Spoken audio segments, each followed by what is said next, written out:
بسم اللہ الرحمن الرحیم۔ السلام علیکم دوستو، اس ویڈیو میں آپ ام المومنین سیدہ عائشہ صدیقہ رضی اللہ عنہا کے حالات و واقعات سن سکیں گے۔ آپ رضی اللہ عنہا کا نام عائشہ جبکہ لقب صدیقہ تھا، کنیت ام عبداللہ تھی۔ آپ رضی اللہ عنہا کے والد کا نام عبداللہ بن ابی قحافہ تھا، لیکن ان کو ابو بکر کے نام سے پکارا جاتا تھا۔ آپ کی والدہ کا نام ام رومان بنت عامر تھا۔ آپ باپ کی طرف سے قریشی اور ماں کی طرف سے کنانیہ تھی۔ اسی ساتھ سیدہ عائشہ صدیقہ رضی اللہ عنہا کا نسب والد کی طرف سے نبی اکرم صلی اللہ علیہ وآلہ وسلم سے 7ویں اور والدہ کی طرف سے 11ویں پشت پر مل جاتا ہے۔ آپ کے ہاں کوئی اولاد نہیں ہوئی۔ رسول اللہ صلی اللہ علیہ وآلہ وسلم نے فرمایا تھا، تم اپنے بھانجے عبداللہ بن زبیر کے نام پر اپنی کنیت رکھ لو۔ جب عبداللہ بن زبیر پیدا ہوئے تو سیدہ عائشہ صدیقہ رضی اللہ عنہا انہیں اپنے گود میں اٹھا کر آپ صلی اللہ علیہ وآلہ وسلم کی خدمت میں لائیں۔ تو اس وقت آپ صلی اللہ علیہ وآلہ وسلم نے فرمایا، یہ عبداللہ ہے اور تم ام عبداللہ۔ دراصل عرب میں کنیت شرافت کا نشان تھی، اس لیے ہر مرد اور عورت اپنی کنیت ضرور رکھتا تھا۔ آپ رضی اللہ عنہ کی والدہ ام رومان کا پہلا نکاح عبداللہ اسدی سے ہوا تھا۔ عبداللہ اسدی کی وفات کے بعد سیدنا ابو بکر صدیق رضی اللہ عنہ کے نکاح میں آئے۔ ان کے ہاں سیدنا ابو بکر صدیق رضی اللہ عنہ سے 2 بچے ہوئے، سیدنا عبد الرحمن رضی اللہ عنہ اور سیدہ عائشہ صدیقہ رضی اللہ عنہ۔ سیدہ عائشہ صدیقہ رضی اللہ عنہ نبوت کی 4 سال پیدا ہوئی۔ صحیح بخاری میں سیدہ عائشہ صدیقہ رضی اللہ عنہ کا اپنا بیان ہے کہ 6 سال کی عمر میں نبی پاک صلی اللہ علیہ وآلہ وسلم سے میرا نکاح ہوا اور 9 سال کی عمر میں رخصتی ہوئی۔ اب میں نکاح کے طے ہونے کی تھوڑی تفصیل بیان کرتا ہوں۔ سیدہ خدیجہ رضی اللہ عنہا نبوت کے 10ویں سال انتقال کر گئے۔ رسول اللہ صلی اللہ علیہ وآلہ وسلم غم گسار بیوی کی وفات کے بعد اکثر غمگین رہتے تھے۔ صحابہ کرام رضوان اللہ علیہ اجمعین نے یہ صورتحال دیکھ کر آپ صلی اللہ علیہ وآلہ وسلم سے اس بارے میں بات کی اور تجویز پیش کی کہ آپ صلی اللہ علیہ وآلہ وسلم دوسرا نکاح کر لیں۔ آپ صلی اللہ علیہ وآلہ وسلم نے فرمایا، ٹھیک ہے۔ صحیح بخاری میں ہے کہ نبی کریم صلی اللہ علیہ وآلہ وسلم کی طرف سے عائشہ صدیقہ رضی اللہ عنہا کے ساتھ نکاح کرنے کا پیغام سیدہ عائشہ صدیقہ رضی اللہ عنہا کے ولی اور والد سیدنا ابو بکر صدیق رضی اللہ عنہ کو پہنچا تو انہوں نے کہا، میں تو آپ کا بھائی ہوں، تو عائشہ کا نکاح آپ سے کیسے ہو سکتا ہے؟ اس پر نبی کریم صلی اللہ علیہ وآلہ وسلم نے فرمایا، تم میرے دینی بھائی ہو، نسب ہی نہیں، لہٰذا میرے ساتھ عائشہ کا نکاح ہو سکتا ہے، وہ میرے لیے حلال ہے۔ اس طرح نبی کریم صلی اللہ علیہ وآلہ وسلم کے ساتھ عائشہ رضی اللہ عنہا کا نکاح ہوا اور حق مہر 500 درہم مقرر ہوا۔ نکاح بہت سادگی سے ہوا۔ سیدہ عائشہ صدیقہ رضی اللہ عنہا فرماتی ہیں کہ نبی اکرم صلی اللہ علیہ وآلہ وسلم نے ایک روز فرمایا، اے عائشہ، نکاح سے پہلے تم مجھے 2 مرتبہ دکھائی گئی۔ میں نے خواب دیکھا کہ جبرائیل ریشم کے کپڑے میں کوئی چیز لپیٹ کر لائے اور کہا کہ یہ آپ کی بیوی ہے۔ میں نے کپڑے کو کھولا تو وہ تم تھی۔ چنانچہ میں نے کہا، یہ اللہ تعالیٰ کا فیصلہ ہے تو اللہ تعالیٰ ضرور کرے گا۔ امام سہیلی نے الحجابہ میں لکھا ہے کہ اس میں کوئی شک نہیں کہ انبیاء کا خواب وہی ہوتا ہے، گویا بذریعہ وحی نبی پاک صلی اللہ علیہ وآلہ وسلم کو اس نکاح کے بارے میں بتایا گیا۔ نکاح کے بعد 3 سال تک سیدہ عائشہ رضی اللہ عنہا اپنے میکے میں رہی۔ ہجرت کے بعد انتہائی سادگی سے رخصتی ہوئی۔ اس وقت نبی پاک صلی اللہ علیہ وآلہ وسلم کے پاس ضیافت کے لیے دودھ کے ایک پیالے کے سوا کچھ نہیں تھا۔ آپ صلی اللہ علیہ وآلہ وسلم دودھ کے پیالے میں سے خود نوش فرمایا، پھر سیدہ عائشہ کو دیا، انہوں نے بھی پیا۔ رخصتی کے وقت آپ کی عمر 9 سال تھی۔ رخصتی شوال 1 ہجری میں ہوئی۔ بعض اہل علم نے کہا کہ رخصتی 2 ہجری میں ہوئی۔ سیدہ عائشہ رضی اللہ عنہا کا حجرہ چھوٹا سا تھا، دیواریں مٹی کی تھی، چھت کھجور کے پتوں اور ٹہنیوں کی تھی، ان کے اوپر کمبل ڈال دیا گیا تھا تاکہ بارش میں نہ ٹپکے۔ چھت کی بلندی اتنی تھی کہ آدمی ہاتھ سے چھو سکتا تھا۔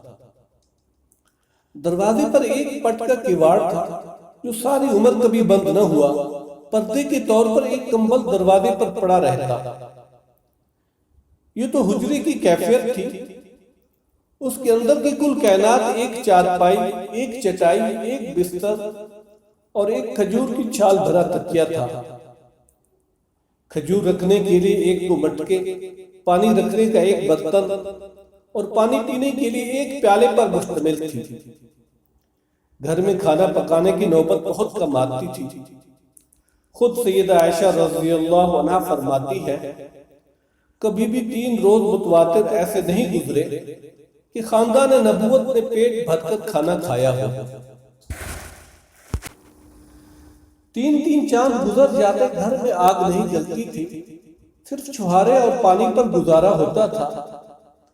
فتح خیبر کے بعد آسانی ہوئی تو آپ صلی اللہ علیہ وآلہ وسلم نے ازواج مطہرات کے سالانہ اخراجات مقرر کر دیے، لیکن دوسروں کی امداد کرنے کی وجہ سے یہ سامان کبھی بھی کافی نہیں ہوتا تھا۔ اس تنگ دستی کے باوجود آپ صلی اللہ علیہ وآلہ وسلم کی گھریلو زندگی نہایت خوشگوار تھی۔ آپ صلی اللہ علیہ وآلہ وسلم کی پوری زندگی میں سیدہ عائشہ اور دوسری ازواج مطہرات کی گزر بسر اسی صورت میں ہوتی رہی۔ نبی اکرم صلی اللہ علیہ وآلہ وسلم نے انتقال فرمایا تو اس وقت سارا عرب اسلام کے ماتحت ہو چکا تھا۔ تمام صوبوں سے دولت کے انبار مدینے آ رہے تھے، لیکن جس روز نبی اکرم صلی اللہ علیہ وآلہ وسلم کا انتقال ہوا، اس روز سیدہ عائشہ رضی اللہ عنہا کے گھر میں ایک دن کا سامان بھی نہیں تھا۔ سیدنا صدیق اکبر رضی اللہ عنہ کے زمانے میں ازواج مطہرات کو خیبر کی پیداوار سے بدستور مقررہ غلہ ملتا رہا۔ سیدنا عمر رضی اللہ عنہ نے اپنے دور میں ازواج مطہرات کے نقد وظائف مقرر کر دیے۔ سیدہ عائشہ رضی اللہ عنہا کو 12,000 درہم سالانہ ملتے تھے، جبکہ باقی ازواج مطہرات کو 10,000 درہم ملتے تھے۔ یہاں قابل ذکر بات یہ ہے کہ جس روز سیدہ عائشہ کو یہ وظیفہ ملتا تھا، اس شام بھی گھر میں فاقہ ہوتا تھا، اس لیے کہ وہ سب کچھ تقسیم کر دیتی تھی۔ نبی پاک صلی اللہ علیہ وآلہ وسلم کو سیدہ عائشہ سے بہت محبت تھی، اور یہ بات صحابہ کرام رضوان اللہ علیہم اجمعین کو بھی بخوبی معلوم تھی۔ چنانچہ یہ حضرات بھی اسی روز تحائف وغیرہ بھیجتے تھے جس روز آپ صلی اللہ علیہ وآلہ وسلم کی باری سیدہ عائشہ کے ہاں ہوتی تھی۔ آپ صلی اللہ علیہ وآلہ وسلم اکثر سیدہ کے ساتھ ایک ہی برتن میں کھانا تناول فرماتے تھے، اور عموماً اسی جگہ سے بوٹی اور ہڈی کھاتے جس جگہ سے سیدہ عائشہ نے کھائی ہوتی۔ ایک سفر میں سیدہ عائشہ رضی اللہ عنہا آپ کے ساتھ تھی۔ آپ صلی اللہ علیہ وآلہ وسلم نے صحابہ کرام رضوان اللہ علیہ اجمعین کو آگے بڑھ جانے کا حکم دیا اور سیدہ سے فرمایا، آؤ دوڑ لگائیں، دیکھیں کون آگے نکلتا ہے۔ چنانچہ دوڑ شروع ہوئی۔ سیدہ دبلی پتلی تھی، آگے نکل گئی۔ کئی سال بعد پھر اسی قسم کا موقع آیا۔ آپ صلی اللہ علیہ وآلہ وسلم نے فرمایا، آؤ دوڑ لگائیں۔ اس وقت تک سیدہ بھاری بھرکم تھی۔ اس مرتبہ آپ آگے نکل گئے اور فرمایا یہ اس روز کا جواب ہے۔ ایک مرتبہ رسول اللہ صلی اللہ علیہ وآلہ وسلم نے فرمایا، عائشہ جب تم مجھ سے خوش ہوتی یا ناراض ہوتی ہو تو مجھے پتہ چل جاتا ہے۔ سیدہ نے پوچھا، وہ کیسے؟ آپ صلی اللہ علیہ وآلہ وسلم نے فرمایا، ناراض ہوتی ہو تو کہتی ہو ابراہیم کے رب کی قسم، خوش ہوتی ہو تو کہتی ہو محمد کے رب کی قسم۔ یہ سن کر سیدہ نے عرض کیا، اے اللہ کے رسول، صرف زبان سے نام چھوڑتی ہوں، دل میں تو آپ ہی بسے ہوتے ہیں۔ گھر میں اگرچہ خادمہ موجود ہوتی پھر بھی نبی کریم صلی اللہ علیہ وآلہ وسلم کا ہر کام سیدہ عائشہ رضی اللہ عنہا اپنے ہاتھوں سے خود کرتی تھی۔ آٹا خود پیستی تھی، خود گوندتی تھی، کھانا خود پکاتی تھی۔ آپ صلی اللہ علیہ وآلہ وسلم کا بستر اپنے ہاتھوں سے بچھاتی تھی۔ وضو کرنے کا پانی خود لا کر دیتی تھی۔ آپ صلی اللہ علیہ وآلہ وسلم کے سر میں کنگھی خود کرتی تھی، کپڑے خود دھوتی تھی، سوتے وقت مسواک اور پانی آپ صلی اللہ علیہ وآلہ وسلم کے سرہانے خود رکھتی تھی۔ غرض ہر معاملے میں آپ صلی اللہ علیہ وآلہ وسلم کی پسند اور خوشی کا ہر وقت خیال رکھتی تھی۔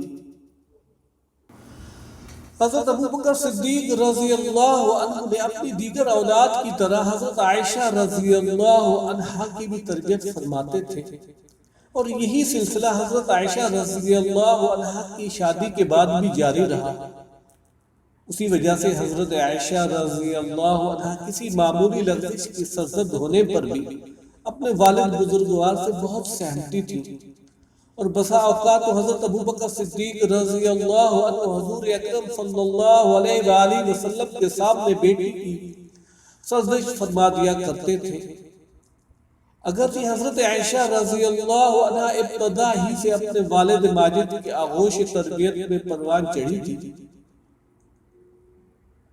اور تاریخ و ادب کی تعلیم انہی سے حاصل کی تھی، تاہم پھر بھی آپ رضی اللہ عنہ کی تعلیم و تربیت کا اصل اور بنیادی دور رسول اقدس صلی اللہ علیہ وآلہ وسلم کی خدمت عالیہ میں بحیثیت زوجہ محترمہ حاضر ہونے کے بعد ہی شروع ہوا تھا۔ چنانچہ رسول اللہ صلی اللہ علیہ وآلہ وسلم جو کہ انسانیت کے معلم اعظم تھے، خود آپ رضی اللہ عنہ کی ایک ایک ادا کی نگرانی فرماتے تھے، اور جہاں معمولی سی لغزش کی نظر آتی تو ہدایت و تعلیم سے اسے دور فرما دیتے۔ اس کے علاوہ حضرت عائشہ رضی اللہ عنہ کی خود بھی عادت مبارکہ یہی تھی کہ جب بھی کوئی بھی مسئلہ درپیش ہوتا یا کوئی دین کی بات سمجھ میں نہ آتی تو فوراً رسول اقدس صلی اللہ علیہ وآلہ وسلم سے دریافت فرما لیتی۔ چنانچہ آپ رضی اللہ عنہ نے اسی زمانے میں پڑھنا لکھنا سیکھا، ناظرہ قرآن حکیم پڑھا، علم انصاف سے گہری واقفیت حاصل کی، وفود عرب سے علم طب سیکھا، اسرار شریعت سے آگاہی، ضروریات دین کی معرفت، اور تمام علوم قرآنیہ و علوم نبویہ میں مکمل مہارت کے ساتھ ساتھ قرآن و سنت سے مسائل کی استنباط اور استخراج کرنے میں ید طلا بھی حاصل کیا۔ اس طرح یہی بارگاہ نبوت اور انسانیت کے معلم اعظم کی درسگاہ رسالت ہی آپ رضی اللہ عنہ کے علم و فضل کے کمال کا سب سے بڑا اور بنیادی ذریعہ ثابت ہوئی۔ دوستو، اس ویڈیو کا اختتام یہاں پر ہوتا ہے۔ انشاءاللہ نیکسٹ ویڈیو میں اس واقعہ کا ذکر کروں گا جس میں ام عائشہ صدیقہ رضی اللہ عنہا اور آپ صلی اللہ علیہ وآلہ وسلم بلکہ تمام صحابہ کرام رضوان اللہ علیہم اجمعین پریشان ہوئے، اور اس واقعہ کو واقعہ افک کہتے ہیں۔ دوستو، اگر یہ ویڈیو آپ کو پسند آئی ہے تو اس کو لائک اور شیئر کیجئے، اور ہمارے چینل کو سبسکرائب کرنا نہ بھولیے۔ شکریہ، والسلام۔